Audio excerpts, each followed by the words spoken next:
శుక్లం వరదరం విష్ణుం శశివర్ణం చతుర్భుజం ప్రసన్నవదనం ధ్యాయేత్ సర్వవిఘ్నోపశాంతయే అగజానన పద్మార్కం గజానన మహార్నిశం అనేకదంతం భక్తానాం ఏకదంతముపాస్మహే.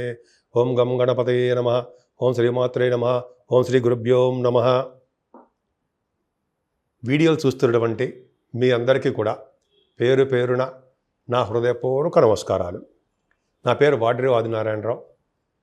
నా సెల్ నంబర్ 7075389589 7075389589. మీరు మీ జాతకాలు కానీ లేదా ముహూర్తాలు కానీ పెట్టించుకోవాలనుకుంటే నా ఆది ఆస్ట్రాలజీని మీరు సందర్శించవచ్చు. లేకపోతే మీరు ఫోన్ చేయండి. మీ date of birth, time of birth, place of birth ఉంటే మీ జాతకాల్లో కూడా మీకు పెళ్ళిళ్ళ గురించి వ్యవహారం కానీ లేకపోతే మీ జాబుల గురించి కానీ మనం చెప్పవచ్చు. సో ఇప్పుడు మనం 1 జూలై నుంచి 31 జూలై వరకు కూడా ఈ నెల్లాళ్ళు ఈ 1 మంత్ కూడా అంటే జూలై నెల మొత్తం కూడా మేషరాశి నుంచి మీనరాశి వారి వరకు కూడా ఎలా ఉండబోతుందో ఇప్పుడు మనం తెలుసుకుందాం. కన్యారాశి వారికి కుజ ప్రభావం ఉందండి. అంటే కుజ ప్రభావం 29 నుంచి ఉంటుంది. సరే, అది పక్క పెడితే కొద్ది శనీశ్వరుడు మీ రాశిని చూడడం వల్ల కొద్దిగా చికాకులు, కోపాలు, మనస్పర్ధలు, ఆవేశాలు ఏవో చిన్న చిన్న ఉంటాయి. ఎప్పుడు యాక్టివ్గా ఉండే అసలు వారు మీరు కొద్దిగా ఏదో వెలితి కనిపిస్తూ ఉంటుంది. భయపడకండి, అవి అందరికీ వచ్చేవే. కానీ ధనప్రాప్తి ధనం వస్తుంది కదా, ఇంకా భయం ఎలా, ఆలోచన ఎలా, ఆగే యాక్టివ్గా ఉండండి, స్పీడ్గా ఉండండి. మీ స్పీడ్నెస్ అలా పెంచండి. పైగా ఎదుటి వాళ్ళకి హెల్ప్ చేసే తత్వం మీది మిమ్మల్ని చూసి మీరు నేర్చుకోవాలి. ఎందుకంటే మీ సహాయ సహకారాలు ఎదుటి వాళ్ళు కష్టపడుతుంటే అమ్మ బాబోయ్ అనే మీకు లేకపోయినా సరే ఎదుటి వాళ్ళ కోసం మీరు చేసేస్తారు ప్రతి పని కూడా. చాలా అద్భుతం. సేవా తత్పరత ఎక్కువ మీకు. కన్యారాశి వాళ్ళకి చాలా ఇష్టం నాకు వాళ్ళు. ఎందుకంటే బాగా ఎక్కువ సేవ చేస్తుంటారు కదండి, చాలా మంచివారు. భగవంతుడు మిమ్మల్ని కాపాడుతుంటాడు, మీ సేవని గుర్తిస్తూ ఉంటాడు భగవంతుడు. సరే, అది పక్క పెడితే అందుకనే ఈ నెల మొత్తం కూడా జూలై నెల మొత్తం కూడా కన్యారాశి వారికి ధనప్రాప్తి కలగబోతోంది. చాలా బాగుంటారు. అలాగే చక్కటి భోజన వసతులు కూర్చోబెట్టి మిమ్మల్ని భోజనం పెడతారంటే మాట్లాడి అందరికీ ఎంతమందికి ఉంటుంది అలాగా అదృష్టం. దంతశీర అంటారు దాన్నే. చక్కగా భోజనము, చక్కటి ఆహార పదార్థాలు అన్నీ చక్కగా భుజిస్తారు, జీర్ణించుకుంటారు. అంతేకాకుండా మీకు బాగా నేమ్ అండ్ ఫేమ్ రావడము, అలాగే మీరు బాగా మాట్లాడడం, ఎక్కువ మాట్లాడుతూ ఉంటారు మీరు. అలాగే ఒక వర్చస్సు పెరుగుతూ ఉంటుంది. గాయకులు ఉన్నారుగా, పాట పాడుతుంటారు కదా మీరు. శుక్రుడు బాగున్నాడు కదా మీకు, భాగ్యం దశమానం ఉన్నాడుగా. భాగ్యాలు అక్కడ చెప్పుకుందాం. 9th హౌస్ అంటే 10th హౌస్లో చెప్పుకుందాం, అదిరిపోతుంది మీకు. అక్కడ చాలా అద్భుతంగా ఉంది. సరే, ఇప్పుడైతే 2nd భావం అయితే బ్రహ్మాండంగా ఉందండి. అంటే కుటుంబంలో వృద్ధి, కుటుంబంలో సఖ్యత, కుటుంబాల్లో ఉన్నటువంటి ఎటువంటి ప్రాబ్లమ్స్ లేకుండా సక్సెస్ రేట్ ఎక్కువ ఉంటుంది. అంతేకాకుండా మీరు ఎక్కడికైనా సంగీత ప్రియులు కదండి మీరు, కదా. చాలామంది సంగీతం ఉంది, కొంతమంది నేను విన్నాను, ఫోన్ చేస్తుంటారు. సరే, పక్క పెడదాం. సంగీతం అంటే మీకు బాగా ఇష్టము. అంతేకాకుండా మీలో చాలామంది కూడా చదువు విషయంలో ఏ ఆత్రమో ఆటంకాలు పడరు. ఆటంకాలు లేకుండా స్పీడ్గా దూసుకుపోతుంటారు. ఎక్కడక్కడ బ్రేక్స్ అనేవి రావు. మీరు అనుకున్న టార్గెట్ రీచ్ అయిపోతుంటారు. అనుకున్న యూనివర్సిటీస్లో మీకు చదువు వస్తుంది, స్కూల్స్లో కానీ కాలేజెస్లో కానీ. బ్యూటిఫుల్, మీరు చాలా అదృష్టవంతులు. అంతేకాకుండా మీరు చేస్తున్నటువంటి రైతులు ఉంటారు సరే, వాళ్ళు వ్యవసాయదారులు. చక్కగా వాళ్ళు ఎటువంటి వర్షాలు వానలు ఒకటనుకోండి వచ్చినా సరే వాళ్ళు ఇబ్బంది పడరు. పంటలో వాళ్ళకి లాభాలే కలుగుతాయి తప్ప నష్టాలు రావు. ఎక్కడికి వెళ్ళినా కంఫర్టబుల్నెస్ ఎక్కువ. నృత్య కళాకారులుగా మీరు నేమ్ అండ్ ఫేమ్ ఉంటుంది. అంతేకాకుండా పిల్లల సంతానం వల్ల ఏమాత్రం ఇబ్బంది పడరు. హ్యాపీయెస్ట్ పర్సన్స్గా బ్రహ్మాండంగా ఉంటారు. అంతేకాకుండా మీరు అంటే ఒకటి చెప్పాలండి, అక్కడ చెప్పుకుందాం యాక్చువల్గా. ఎందుకంటే సంతానం గురించి చెప్పాలంటే 5th హౌస్ లార్డ్ అనేవాడు మీకు శనీశ్వరుడు అవుతున్నాడు కదా. శనీశ్వరుడు ఉండడం వల్ల ఈ నెల 29 నేను లేడీస్ చెప్తున్నానండి, ఆడవాళ్ళకి ప్రెగ్నెన్సీ లేడీస్ చెప్తున్నా. మీరేమనుకోకండి, సారీ మీకు ఇలా చెప్తున్నానండి. చెడు వార్త కాదండి, మంచిదే, మీకు మంచి జరిగేదే చెప్తున్నా. ప్రెగ్నెన్సీ లేడీస్కి మీకు డెలివరీ అయ్యేటప్పుడు ఆపరేషన్స్ చేస్తారు, సిజేరియన్ ఆపరేషన్ చేసి తీస్తారు. అదే తప్ప మీకు అబార్షన్ అయిపోతుంది అటువంటి చెప్పను నేను. మీకు డెలివరీ అవుతుంది అని చెప్తాం మనం. అని ఏది డెలివరీ అవుతుంది, సిజేరియన్ చేసి డాక్టర్ సలహాల మేరకు తల్లి బిడ్డ సేఫ్గా ఉంటారు అనేది ఈ నెల 29 నెక్స్ట్ మంత్ నుంచి అనుకోవచ్చు. 29 అంటే ఆల్మోస్ట్ ఆగస్ట్ నుంచి కొద్దిగా జాగ్రత్తగా ఉండాలి. కొద్దిగా డాక్టర్స్ పర్యవేక్షణలో ఉండండి. ఎవరు నేను దాకా చెప్పిన వాళ్ళు ప్రెగ్నెన్సీ లేడీస్. సరే, పక్కా పెడితే మీకు ఆరో భావంలో రాహు కూడా మిమ్మల్ని బాహువులు ఎక్కి తిప్పుతాడు, ఫ్లైట్లు ఎక్కిస్తాడు. ఎక్కువగా రాజకీయ రంగంలో పదవులు, రాజకీయ రంగంలో మంచి నేమ్ అండ్ ఫేము రాహు తీసుకొస్తాడు. 6వ భావంలో రాహు అసలు మీకు ఎక్స్ట్రాడినరీగా అసలు ఒక మంచి యోగాన్ని కలిగిస్తారు కదండి. శత్రువుల వలన భయం లేకుండా, వాళ్ళ వలన ఎటువంటి ఇబ్బంది కలగకుండా కాపాడుతాడు. కొంతమందికి భయ స్వభావం అనేది ఉంటుంది. భయం అనేది లేకుండా మీకు రాహువే కాపాడుతుండడంలో సందేహం లేదండి. కార్యలాభము, ఏ పని చేసినా మీకు ధనప్రాప్తి కలుగుతూ ఉంటుందండి. ఎందుకంటే 6వ భావంలో రాహు చాలా బలమైన ఉంటాడు. ధనప్రాప్తి కలుగుతుంది. అలాగే కార్యలాభము, సర్వ సుఖాలు, సర్వ సంతోషాలు కలగడానికే ఎక్కువ అవకాశాలు ఉంటాయి. విలాసవంతమైన జీవితం, విలాసవంతమైన భోగభాగ్యాలు కలిగే చేస్తుంటారు. 6వ భావంలో రాహు గురించి చెప్తున్నాడు.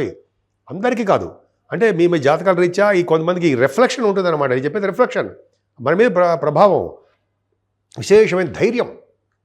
ఇప్పుడు మీరు భయపడుతుంటారు. అటువంటిది రాహు ప్రభావం వలన ధైర్యం ఎక్కువ ఉంటుంది. భూములు, ధనము, బలము, వస్త్ర లాభాలు కలిగిన వారుగా ఉంటారు. అలాగే శత్రు భయం లేకుండా రాహు కాపాడుతాడు. చూసారా ఎంత బాగుందో. విదేశాలు వెళ్ళడానికి స్టాంపింగ్ ఎయిడ్ చేస్తుంటాడు ఆయన. మేనమామలు బౌండెడ్ చేస్తుంటాడు. మీకు సేవకాజనాన్ని ఇస్తాడు కదండి. అరే రారా బాబు అనగానే ఎవడొకడ వచ్చి మీ పని చేసి పెడుతుంటాడు. అది నేను నాలంటే ఎవడు పిలిచిన రాడు అనుకోండి, సరే పక్కన పెడతాం. ముఖ్యంగా శనీశ్వరుడు వలన సప్తమ స్థానంలో శని, ఎందుకంటే ఎదుటి వాళ్ళు మీకు చెప్పకూడదు, నా మీద చెప్పుకున్నాను అనుకోండి దోషం ఉండదు. సరే శనీశ్వరుడు వలన సప్తమ స్థానంలో శనీశ్వరుడు ఉన్నాడండి. అంటే భర్త గారికి కానీ భార్య గారికి కానీ చిన్న ఆపరేషన్ జరుగుతుంది. అదే దెబ్బలు తగులుతాయి. పాదాల వలన దెబ్బ తగులుతుంది. నడుస్తూ ఎదురు దెబ్బ తగులుతుంది. ఇప్పుడు కాదు, 29th జూలై తర్వాత సంగతులు. ఇప్పుడు ఏంటంటే సప్తమ స్థానంలో శని ఉన్నాడు కాబట్టి భార్య భర్తలు కొద్దిగా దూరంగా ఉండడము, లేకపోతే సంబంధాలు దగ్గరకు వచ్చి ఆగిపోతూ ఉండడము, శనీశ్వరుడు వల్ల కొద్దిగా ప్రాబ్లమ్స్ వస్తూ ఉండడం భార్య భర్తలు ఉంటుంది. ఇక చెప్పవలసిన పాయింట్ అన్నీ బాగా ఇంపార్టెంట్, నాకు ఇష్టమైనవి. భాగ్య, రాజ్య, లాభ, వ్యయభావాలు సూపర్. భాగ్యస్థానం కూడా చెప్పుకుందాం. 9వ ఇంటివాడు 9వ భావంలో ఉండడం వలన సినిమా రంగంలో ఉన్న వారికి బాగా పేరు ప్రఖ్యాతులు తెచ్చుకుంటారు. సినిమా రంగంలో అవకాశాలు వెతుక్కుంటూ మిమ్మల్ని వస్తాయి. మీ జాతక ప్రకారం మీకు ఉందంటే, సినిమా రంగంలో మీరు రాసిపెట్టి ఉంది అంటే సినిమా రంగంలో ఆపర్చునిటీస్ వస్తాయి, డౌటే లేదు. శుక్రుడు భాగ్యస్థానం ఉన్నాడంటే చదువు, విపరీతం చదువు రీత్యా విదేశాలకు వెళ్ళడం ఖాయము. ముఖ్యంగా ఎంబీబీఎస్ అయిపోయిన తర్వాత ఎంఎస్ అయిపోయిన కోసము మరి విదేశాలు వెళ్ళబోతున్నారు. డాక్టర్ విద్య చెప్తాను. డాక్టర్ విద్య ఎందుకు వెళ్తున్నారు అనేది కొన్ని కాంబినేషన్స్ ఉన్నాయి, చెప్పుకుందాం. ఆ విద్య రీత్యా వెళ్తారు. భూములు, వాహనాలు, ఎందుకు చెప్పుకున్నట్టుగా బట్టలు, మంచి మంచి బట్టలు, ఆభరణాలు, వాహన ప్రాప్తి అన్నీ మీకు శుక్రుడు వలన మీకు సంప్రాప్తిస్తాయి. భాగ్యస్థానంలో ఉన్న శుక్రుడు సకల భోగభాగ్యాలు ఇస్తాడండి ఆయన. ఇంకా మీ శుక్రుడే దశమంలోకి వెళ్తున్నాడు. అది ఏంటంటే మీ జాతకం ఎంత బాగుంది, ఒక్క శనీశ్వరుడు ప్రభావం తప్ప. ఎందుకంటే భాగ్యస్థానం దశమస్థానంలో గురుడు ఉన్నాడంటే మీకు మంచి యోగవంతం కలిగిస్తాడండి. దశమంలో గురుడు ఉండడం వలన ఫస్ట్ పాయింట్ అంటే ఎంతోమంది గవర్నమెంట్ జాబ్ కోసం చూస్తూ ఉంటారు. మీరు చాలామంది ఉన్నారు.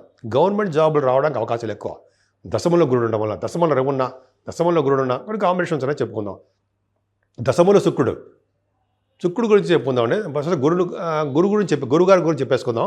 గురుడు ఏంటంటే ముఖ్యంగా వేదశాస్త్రాలు, అలాగే ఆగమ శాస్త్రాలు ఉంటాయి, నేర్చుకుంటారే వాళ్ళకి ధనప్రాప్తి బాగా కలుగుతుంది. ఫైనాన్స్ రంగంలో ఉన్న వారికి, విద్యా సంస్థలో ఉన్న వారికి డబ్బులు బాగా వస్తాయి. రియల్ ఎస్టేట్ గురించి వాళ్ళు చెప్పక్కలేదు, అద్భుతం. సాఫ్ట్వేర్ రంగ ఉద్యోగస్తులకి చాలా బాగుంటుంది. గవర్నమెంట్ ప్రొఫెషన్లో ఉన్న వారికి ప్రమోషన్స్ రావడానికి అవకాశం ఉందండి. అర్చకత్వం, గుళ్ళో పూజారులకి బాగుంటుంది. అంతేకాకుండా మీరు పూజారి అద్భుతంగా ఉంటుంది. గుడికి మీరు ఒక అధికారిగా, టెంపుల్స్కి అధికారిగా మీరు ఉంటారు, ప్రమోషన్స్ వస్తాయి, అద్భుతం అండి. అంతేకాకుండా ఇలా చెప్పుకోవడం లేకపోతే న్యాయపరంగా మీరు చాలా బాగా ఉండడానికి అవకాశం ఉంది. అంటే లాయర్స్గా బాగా సక్సెస్ అవుతారు. ఇంకా లాభస్థానంలో రవి బుధులు, డాక్టర్స్ ఏంటంటే 11వ భావంలో కర్కాటక రాశిలో రవి బుధులు అంటే వాళ్ళు డాక్టర్స్ వృత్తిలోనే నేమ్ అండ్ ఫేమ్ బాగా తెచ్చుకుంటారు, లాభాలు బాగా స్వీకరిస్తారు. అంటే మీ క్లినిక్లు ఉంటాయి కదా, మీ క్లినిక్ జనాలు ఎక్కువ రావడము, వాళ్ళకి న్యాయపరంగా, ధర్మపరంగా చక్కగా మీరు ట్రీట్మెంట్ ఇవ్వడం వల్ల మీకు గుర్తింపు రావడం వల్ల మిమ్మల్ని ఎక్కువ మీ హాస్పిటల్స్ కానీ వాటికి ఎక్కువ జనాలు వస్తారు. జనాలు రావడం అంటే వాళ్ళ ఆరోగ్యం కోసం కాదు, మిమ్మల్ని చూడడం కోసం. అలాగే మీకు ధనప్రాప్తి కలుగుతుందండి. మీరు చేస్తున్న ప్రొఫెషనల్గా, వృత్తిపరంగా, డాక్టర్స్గా విదేశాలు వెళ్ళాల్సి వస్తుంది. మీరు విదేశాల్లో కూడా మీ అవసరాలు బాగా ఉన్నాయి, అక్కడ కూడా మీరు చాలామందిని చూడాలి. సో మీకు కూడా ధనప్రాప్తి ఉండి తీరుతుంది. ఫారిన్ కంట్రీస్ వెళ్తున్నారు, ఫస్ట్ పాయింట్. తర్వాత ఇంజనీరింగ్ విభాగాలు ఉంటారు కదా, వాళ్ళకి కూడా మంచి అదృష్టం కలుగుతుందండి. సక్సెస్ రేట్ ఎక్కువ ఉంటుంది, బాగా డబ్బులు సంపాదించుకుంటారు. ఎంఎస్ చేస్తారు కదా, ఉద్యోగాల కోసం ప్రయత్నిస్తున్నారు, డబ్బులు బాగా వస్తాయి. అంతేకాకుండా మీరు మ్యాథమెటిషియన్స్ మీరే చెప్పక్కర్లా, మ్యాథమెటిషియన్స్ అంటే సూపర్. అంతేకాకుండా కొంతమంది మీలో డాక్టర్స్గా ఆపరేషన్స్ కూడా చేస్తారు, మీరు సక్సెస్ అవుతారు. ఇంకా చెప్పాలంటే యాస్ట్రాలజర్స్ కూడా మంచి బ్రహ్మాండ సక్సెస్ అవుతుంది, రేట్ ఉంటుంది. అదే కుజుడితో కలిసిన కేతువు, అష్టమాధిపతి కుజుడు ఉన్నాడు. సో కుజుకేతువులు అష్టమస్థానంలో ఉంటే ఫైర్ సంబంధించిన రాశిలో ఉన్నారు కదా, చిన్నపాటి యాక్సిడెంట్స్, దెబ్బలు తగలడము, చిన్న చిన్న ఇబ్బంది కలగడం జరుగుతుంది. కానీ విమల యోగాన్ని ఇవ్వడు, కానీ కుజకేతువులు మంచి యోగాన్ని ఇవ్వడానికి అవకాశం ఉంది. పుణ్యక్షేత్ర దర్శనాలు చేస్తారు, డబ్బులు బాగా ఖర్చు పెట్టేట్టు చేస్తుంటారు. అందుకనే మీరు సుబ్రహ్మణ్యేశ్వర స్వామిని పూజించండి, అద్భుతమైన ఫలితాలు వచ్చి తీరుతాయి.